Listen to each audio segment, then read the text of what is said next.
जोधपुर में आपसी रंजिश के चलते एक ही परिवार के 4 लोगों को जला दिया गया।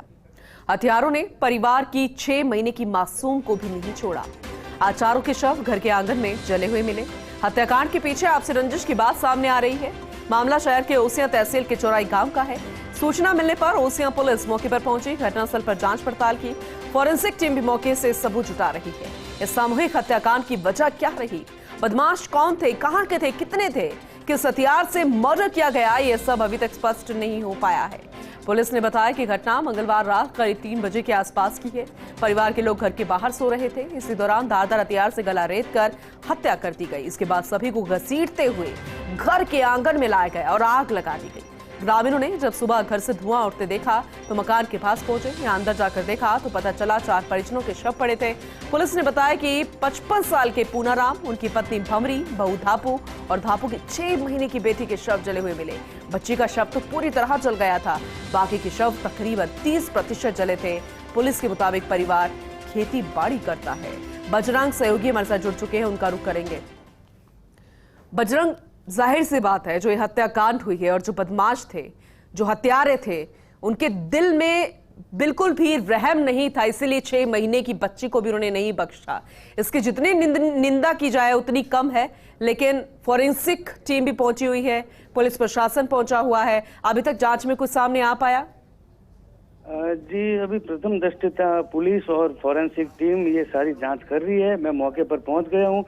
झोंपड़े को पूरी तरह जला दिया गया और चारों के शव को आधे से ज्यादा जला दिया और बच्ची का शव पूरी तरह जला दिया। जिला कलेक्टर हिमांशु गुप्ता, ग्रामीण एसपी धर्मेंद्र सिंह यादव मौके पर है। FSL team, dog squad team और पुलिस प्रशासन, उपखंड प्रशासन सारे मौके पर है और जांच कर रहे हैं। ठीक है, अभी तक ग्रामीणों की तरफ से कोई जानकारी, क्योंकि अगर कोई रंजिश है वो एक दिन में तो नहीं होती है, चाहे वो पारिवारिक हो या फिर कोई दूसरा बाहर का बंदा हो, पहले से पता होगा लोगों को, आसपास के ग्रामीणों को, कुछ उनसे जानकारी मिल पाई है, किसी से पूछताछ जारी है? जी, सूत्रों के अनुसार मालूम चल रहा है आपस में भाइयों के बीच कोई मनमुटाव था, उसकी वजह प्रथम दृष्टया बताई जा रही है। लेकिन अभी तक अपन पूरी जानकारी इसकी सामने नहीं आई है, तब तक अपन कोई चीज का खुलासा नहीं कर सकते। ठीक है, और अभी फिलहाल कौन कौन पहुंचा हुआ है वहां पर, किस तरीके से जांच जारी है? जिला कलेक्टर हिमांशु गुप्ता, ग्रामीण एसपी धर्मेंद्र सिंह यादव, उपखंड अधिकारी राजीव शर्मा और ओसिया थाना अधिकारी मुकेश मीणा सहित 13 चौकी प्रभारी और पुलिस प्रशासन और हजारों की संख्या में ग्रामीण यहाँ मौजूद है।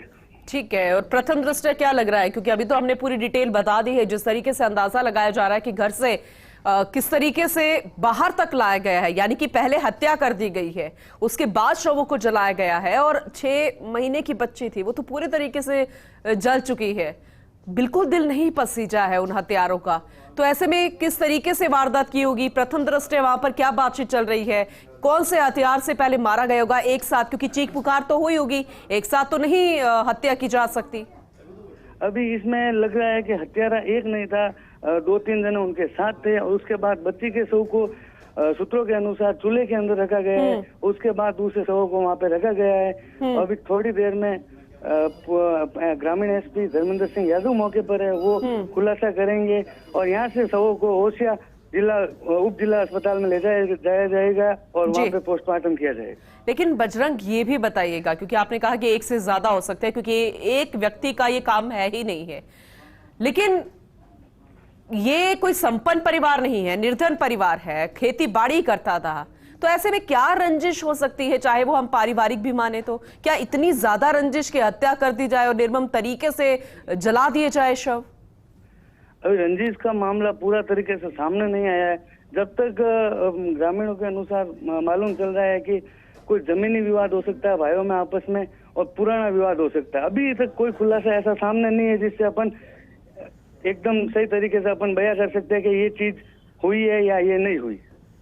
चलिए ठीक है, और अभी ग्रामीणों की तरफ से कोई भी सुगबुगाहट फिलहाल निकल कर आ रही है, क्योंकि कहते हैं ना कि आसपास के लोगों को भी भनक होती है, जानकारी होती है, लेकिन पुलिस के डर से वो कुछ बोल नहीं पाते हैं। आप भी इस बात को बेहतर तरीके से समझते हैं बजरंग, लेकिन फिर भी जानना चाहते हैं कि कुछ सुगबुगाहट वहां पर हो रही है, कोई जानकारी मिल पा रही है? यही जानकारी सामने आ रही है कि भाइयों की कोई लड़ाई थी, उस वजह से ये हत्या के तक पहुंच गए। अभी तक जो जानकारी सामने आ रही है सूत्रों के हवाले से और पुलिस द्वारा अभी तक कोई खुलासा नहीं किया गया। जांच जारी है, लगातार पुलिस की टीमें आ रही है और डॉग स्क्वाड, एफएसएल टीम, सभी टीमें मौके पर है। कुछ ही समय में इसका खुलासा हो सकता है।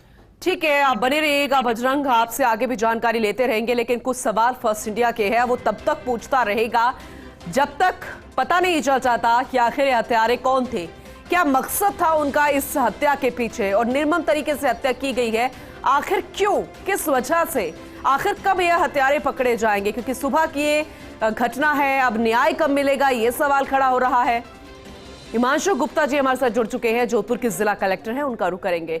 हिमांशु जी, स्वागत है आपका फर्स्ट इंडिया में, लेकिन बहुत अफसोस की बात है इस तरीके की जब खबरें सामने आती है, घटना हो जाती है, तो हमारा भी दिल पसीजता है, लेकिन उन हत्यारों का दिल नहीं पसीजा जिन्होंने इतनी निर्मम हत्या कर दी। आपके पास अभी क्या अपडेट है?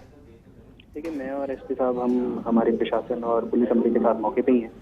और जैसे आपने कहा कि हत्या तो वास्तव में निर्मम है, जिसमें 6 महीने की बच्ची की भी हत्या की गई है। तो अभी साक्ष्य जुटा रहे हैं, एफएसएल की टीम हमारी यही भी है, और पोस्टमार्टम करके जो एविडेंस कलेक्ट होगा उसके आधार पे फिर आगे की तफ्तीश। जी हिमांशु जी, क्योंकि क्या होता है कि आसपास के लोगों को भी भनक होती है, क्योंकि आपसे रंजिश की जानकारी मिल रही है, लेकिन इन परिवार से रंजिश कौन करेगा? खेती बाड़ी करते थे, इतना निर्धन परिवार है, संपन्न नहीं था, तो ग्रामीणों से जरूर कड़ाई से पूछताछ कीजिएगा, क्योंकि इतना आसान नहीं है, एक व्यक्ति का काम भी नहीं है, पहले हत्या करना, फिर जिंदा जलाना, और आसपास किसी को भी कोई खबर नहीं हो। तो आपको क्या लगता है कौन लोग होंगे, क्योंकि कोई इतना संपन्न परिवार नहीं है, तो आखिर इस तरीके से निर्मम हत्या कैसे हो सकती है? देखिए, इस समय तो मेरा बहुत ज्यादा कहना उचित नहीं होगा, जब तक तफ्तीश नहीं होगी, और फैक्ट्स के साथ ही हम आपको बता पाएंगे जी। पर ये जरूर है कि तफ्तीश में किसी भी तरह की कोई कमी छोड़ी नहीं जाएगी, जिससे आपका सख्ती से पूछताछ होगी, और पुलिस अमला जो है पूरा, सारे डीवाईएसपी, एडिशनल एसपी, एसपी साहब स्वयं जी सब मौके पे ही हैं। तो इसका जो बेस्ट पॉसिबल होगा वो तफ्तीश करेंगे। लेकिन हिमांशु जी, क्योंकि अभी तक अगर हत्यारे इतनी पूरी प्लानिंग के साथ आए थे तो वो फरार भी हो सकते हैं, अब क्या कोई टीम बनाई जाएगी, किस तरीके से स्ट्रैटेजी की जाएगी कि इन हत्यारों को पकड़ा जाए? देखिए, पहले तो हमारा अभी काम है एफएसएल और पोस्टमार्टम कराना। ठीक है, तो एफएसएल की टीम तो मौके पे ही है, और पोस्टमार्टम जल्दी कराएंगे, उसके बाद में जो साक्ष्य आएंगे उस आधार पे तफ्तीश आगे चलेगी। चलिए ठीक है, बहुत बहुत शुक्रिया हिमांशु जी फर्स्ट इंडिया से बातचीत करने के लिए, आश्वासन देने के लिए कि इन परिवारों को जरूर न्याय मिलेगा जिस तरीके से इनकी निर्मम हत्या कर दी गई है। शुक्रिया हिमांशु जी ये तमाम जानकारी देने के लिए। तो बीएल मेहरा जी भी हमारे साथ जुड़ गए हैं, संभागीय आयुक्त हैं जोधपुर से, उनका रुख करेंगे। बीएल मेहरा जी, स्वागत है आपका फर्स्ट इंडिया में, लेकिन ये खबर वाकई में झकझोर देने वाली है, बेहद निर्मम हत्या है, हालांकि जांच जारी है, लेकिन आपसे अपडेट लेना चाहेंगे। हाँ, नहीं, इनके एसपी साहब ने तुरंत सुबह जानकारी दी, एसपी साहब रवाना हो गए, बाद में कलेक्टर भी रवाना हो गए, तो मैं भी रास्ते में ही हूँ, मतलब मैं भी पहुंच रहा हूँ, और बिल्कुल इस बारे में सारी जांच जारी है, दोषियों को हम जल्दी गिरफ्तार कर लेंगे और सारी कार्रवाई।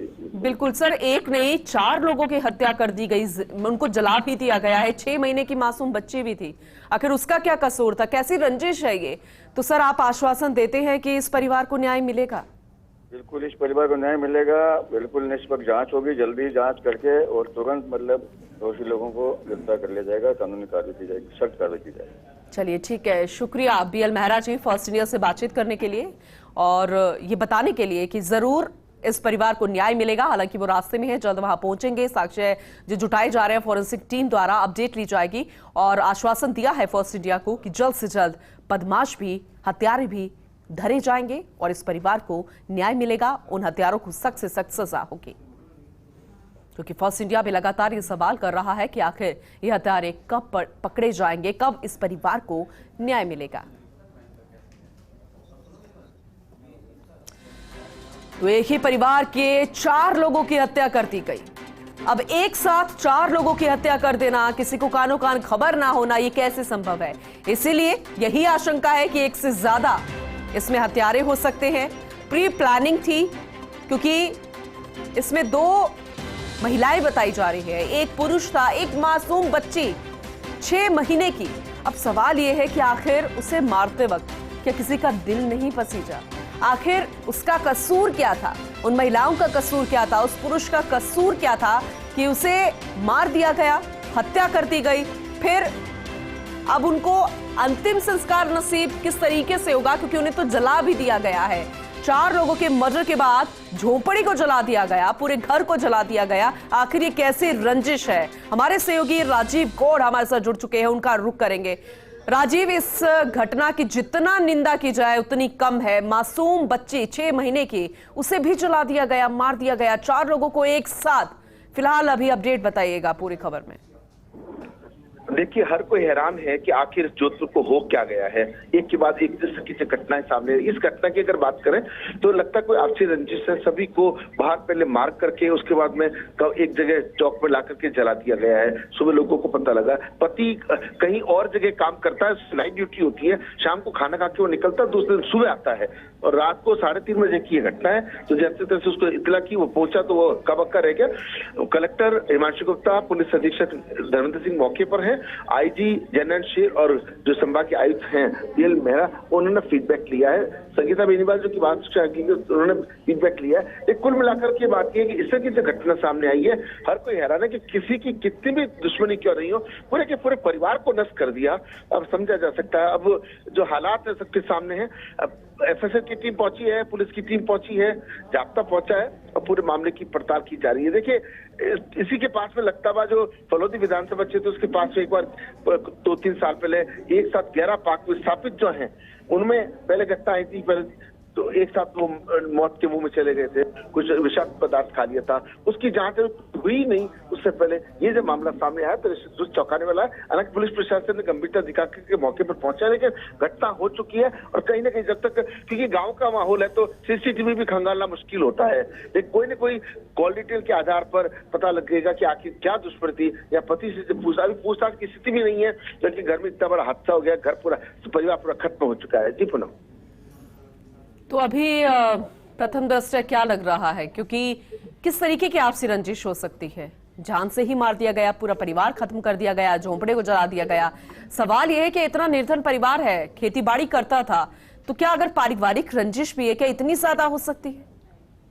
देखिए, पारिवारिक रंजिश और जमीनी बात 2 तरह की बात है, लेकिन जिस तरह के वो झोपड़े में रहते थे तो ये मुश्किल लगता है कि कोई जमीनी संबंधी विवाद हो सकता है। पारिवारिक कहीं ना कहीं एक बात ये हो सकती है कि कोई रिवेंज, जो बदला लेने की जो प्रवृत्ति लोगों में बढ़ती जा रही है, एक दूसरे को देख लेने की, लेकिन क्या बात रही है वो जब तक निकल करके नहीं आती तो कुछ भी कहना जल्दबाजी होगा। लेकिन ये बात तो है, ये एक सबक, जिस तरीके से लोग सहन शक्ति तोड़ देते हैं। आज देखिए, पूरा का पूरा परिवार खत्म हो चुका है। नाम गांव का है रामनगर, और राम राज्य जहां हम कल्पना करते हैं, वह लोग अगर खुद ही सहन शक्ति तोड़ देंगे तो सरकार, प्रशासन, कोई भी व्यक्ति या कोई एजेंसी क्या करेगी? ये जो घटना सामने आई है वो हैरान करने वाली है, रोंगटे खड़े करने वाली है। जी, शुक्रिया तमाम जानकारी देने के लिए राजीव। नजर बना के रखिएगा, अपडेट आपसे लेंगे।